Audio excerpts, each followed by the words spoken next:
سیدنا سہل بن عبداللہ التستری رحمہ اللہ کسی ویران جنگل میں رہتے تھے۔ کچھ عقیدت مند ملاقات کے لیے ان کی بارگاہ میں حاضر ہو کر عرض کرنے لگے کہ حضرت اس ویران جنگل میں آپ کے دن اور آپ کی راتیں کیسے گزرتی ہیں؟ اکیلے ڈر نہیں لگتا؟ فرمایا میں اکیلا نہیں رہتا، نہ ہی تنہائی محسوس ہوتی ہے۔ جب کسی سے باتیں کرنے کا جی چاہتا ہے تو نماز شروع کر دیتا ہوں اور نماز کے ذریعے اللہ جل وعلا سے باتیں کر لیتا ہوں، اور جب اپنے رب کی باتیں سننے کا دل کرتا ہے تو قرآن کریم کی تلاوت کے ذریعے اللہ جل وعلا کا کلام سن لیتا ہوں۔ بوریت تو وہ محسوس کرے، تنہائی سے تو وہ ڈرے جو اکیلا ہو۔ یعنی اگر لوگ اللہ کی مخلوق سے باتیں کر کے اپنی طبیعت کے بوجھل پن اور بوریت کو دور کر سکتے ہیں تو جس کے شب و روز خود اللہ سے باتیں کرنے میں گزرتے ہوں وہ کیسے تنہائی محسوس کر سکتا ہے؟ کیونکہ وہ قرآن کریم کی تلاوت کے ذریعے ہر وقت اللہ جل وعلا کے قرب اور معیت کی کیفیت میں مست رہتا ہے، اسے ڈر نہیں لگتا، وہ کسی سے نہیں ڈرتا۔ میرے بھائی اور بہنوں، تلاوت قرآن کی حقیقی فیوز و برکات سے وہی مستفیض ہوتا ہے جو اس یکسوئی اور پیار سے تلاوت کرے، گویا کہ وہ اپنے رب سے محو گفتگو ہے اور اللہ کے کلام کے ذریعے اللہ جل وعلا کی جانب سے آنے والے پیغامات کو سن رہا ہے۔ لیکن یہ کیفیت دوسری صورتوں کے مقابلے میں سورۃ الفاتحہ کی تلاوت کے دوران نسبتاً آسان ہو جاتی ہے اور اپنے درجہ کمال تک پہنچ جاتی ہے، کیونکہ سورۃ الفاتحہ کی تلاوت کے دوران انسان نہ صرف تلاوت کے ذریعے اللہ جل وعلا کے پیغامات کو حاصل کرتا ہے بلکہ اس سورت کی تلاوت کے ذریعے وہ اللہ کو پکار رہا ہوتا ہے، اور اللہ جل وعلا کی جانب سے ایک ایک آیت کی تلاوت پر جو خاص جواب ملتا ہے اس جواب کو نبی کریم صلی اللہ علیہ وآلہ وسلم نے ہم جیسوں کی آسانی کے لیے لفظ بلفظ بیان فرما دیا ہے کہ اللہ جل وعلا کی جانب سے جواب کیا ملتا ہے۔ دیکھیے، جو اللہ جل وعلا کے خاص مقرب بندے ہوتے ہیں وہ تو باقی صورتوں کی تلاوت پر بھی جو جواب ملتا ہے اسے بھی حاصل کر لیتے ہیں، لیکن یہ عام لوگوں کے لیے ممکن تو نہیں ہے نا۔ پر سورۃ الفاتحہ کی تلاوت کی خصوصیت یہ ہے کہ رحمت للعالمین صلی اللہ علیہ وآلہ وسلم نے اس سورہ مبارکہ کی تلاوت پر اللہ جل وعلا کی جانب سے آنے والے جواب کو ہر خاص و عام کے لیے بیان فرما دیا ہے۔ اب کس قدر محرومی ہے اس شخص کے لیے جو ہر روز نماز میں اور غیر نماز میں بھی سورۃ الفاتحہ کی تلاوت کرتا ہے، اور نبی کریم صلی اللہ علیہ وآلہ وسلم نے اس تلاوت پر اللہ جل وعلا کی جانب سے آنے والے جواب کو بھی بیان فرما دیا ہے۔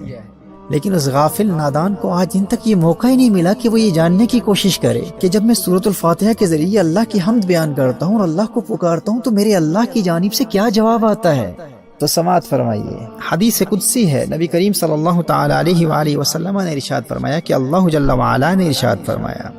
میں نے صلاۃ کو اپنے اور اپنے بندے کے مابین تقسیم کر دیا ہے۔ صحیح مسلم کی حدیث کے الفاظ یوں ہیں، فَنِصْفُهَا لِي وَنِصْفُهَا لِعَبْدِي۔ اللہ ارشاد فرماتا ہے سورۃ الفاتحہ کا ایک نصف میرے لیے ہے اور ایک نصف میرے بندے کے لیے ہے۔ فَإِذَا قَالَ الْحَمْدُ لِلَّهِ رَبِّ الْعَالَمِينَ قال اللہ حمیدنی عبدی۔ جب بندہ الحمدللہ رب العالمین پڑھتا ہے، جب بندہ کہتا ہے کہ تمام تعریفیں تمام خوبیاں اللہ کے لیے ہیں جو سارے جہانوں کا مالک ہے، تو اللہ کیا جواب ارشاد فرماتا ہے؟ اللہ ارشاد فرماتا ہے حمیدنی عبدی، میرے بندے نے میری حمد بیان کی۔ فاذا قال الرحمن الرحیم، جب بندہ الرحمن الرحیم کہتا ہے، جب بندہ کہتا ہے بہت مہربان اور بہت رحیم، بہت رحم والا، تو اللہ کی جانب سے جواب کیا آتا ہے؟ اللہ ارشاد فرماتا ہے اثنا علی عبدی، میرے بندے نے میری ثنا بیان کی۔ اللہ کی جانب سے آنے والے اس پیار بھرے جواب پر غور کیجیے اور اسے زبانی یاد کر لیجیے، اور آج ارادہ کر لیجیے کہ آج کے بعد جب بھی سورۃ الفاتحہ کی تلاوت کروں گا تو اللہ جل وعلا کی جانب سے آنے والے اس جواب کا تصور کرتے ہوئے روحانی طور پر اللہ سے ہم کلامی کی اس کیفیت سے لطف و سرور حاصل کروں گا۔ کس قدر پیار سے اللہ ارشاد فرماتا ہے حمیدنی عبدی، دیکھو میرے فرشتوں، میرا بندہ میری حمد بیان کر رہا ہے۔ اثنا علی عبدی، ارے دیکھتے نہیں میرا بندہ میری ثنا بیان کر رہا ہے، گویا کہ اپنے فرشتوں سے فرما رہا ہے دیکھو میرے فرشتوں حمیدنی عبدی۔ اور جب تم کہتے ہو الرحمن الرحیم تو اللہ گویا اپنے فرشتوں سے فرما رہا ہوتا ہے دیکھو میرے فرشتوں اثنا علی عبدی، میرے بندے نے میری ثنا کی ہے۔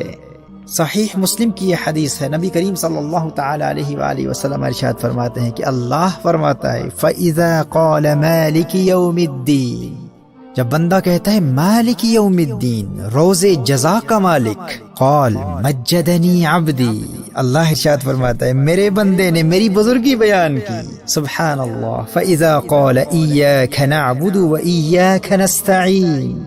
جب بندہ کہتا ہے ہم تیری ہی عبادت کرتے ہیں اور تجھ ہی سے مدد چاہتے ہیں، تو اللہ کی جانب سے جواب کیا آتا ہے؟ اللہ ارشاد فرماتا ہے قال ھذا بینی و بین عبدی ولعبدی ما سأل، اللہ ارشاد فرماتا ہے اب یہ معاملہ میرے اور میرے بندے کے درمیان ہے،